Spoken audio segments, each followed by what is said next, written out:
In a world obsessed with billionaires, one man's fortune still stands unmatched, even after 7 centuries. His name was Mansa Musa, ruler of Mali, king of gold, the richest man who ever lived. They say his empire glowed under the sun, where gold dust covered streets, and scholars traveled across continents to learn from his people. But when Mansa Musa disappeared, so did his unimaginable treasure. And to this day, no one truly knows where it lies. 700 years ago, long before skyscrapers or stock markets, West Africa ruled the global economy. The Mali Empire stretched across lands richer than any European kingdom. Gold flowed through its veins, mined from Bambouk, Bure, and the fabled Wangara fields.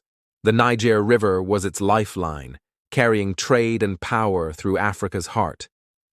At the center of it all was one man, Mansa Musa Keita I.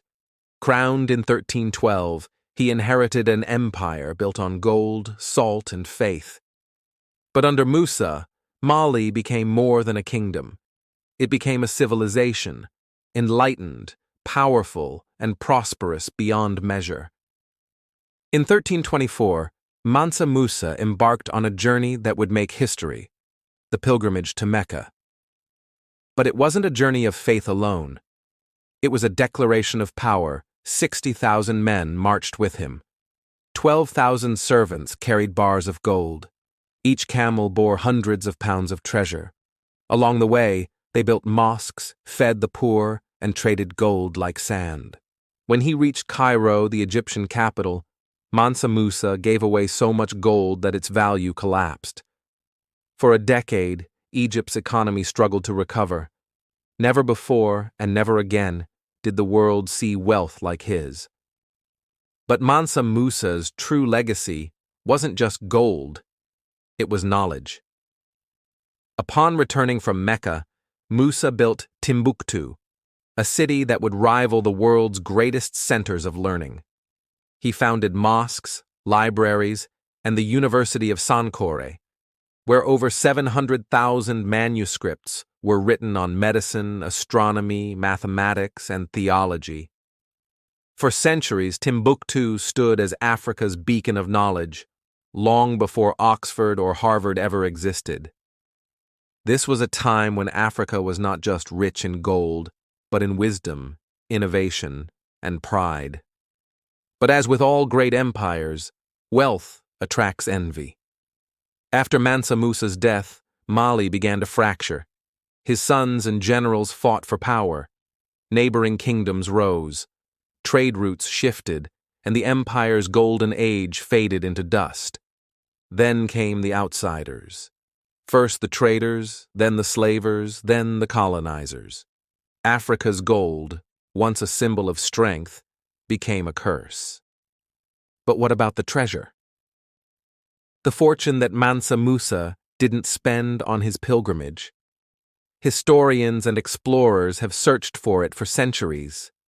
Some say it lies deep beneath the sands of the Sahara. Others believe it's hidden in the sealed vaults beneath Timbuktu's ancient mosques.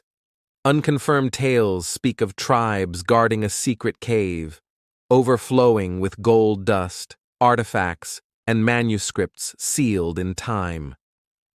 But no one knows for sure. Perhaps the treasure isn't gold at all, but something far greater. Centuries later, a new scramble for Africa has begun. But this time, it's not just gold. It's oil, cobalt, lithium. The same lands once ruled by Mansa Musa now feed the world's modern empires. Foreign investors promise jobs, progress, and development. But for many Africans, little has changed. The gold rush of today is digital, corporate, and global. Yet the story remains the same. Mansa Musa's name has been forgotten by many textbooks, yet his legacy lives on. In the pride of Africa's people, in the spirit of innovation, and in the memory of a time when Africa led the world. He proved that power could come not from conquest, but from knowledge. That wealth was not just gold, but the ability to uplift a nation. Perhaps Mansa Musa's treasure still lies buried beneath the Sahara. Or perhaps the true treasure is Africa itself, its people, its history, its strength. 700 years later, one question still echoes across the sands of time. What if the richest man in history never truly lost his fortune? He just hid it in the soul of a continent.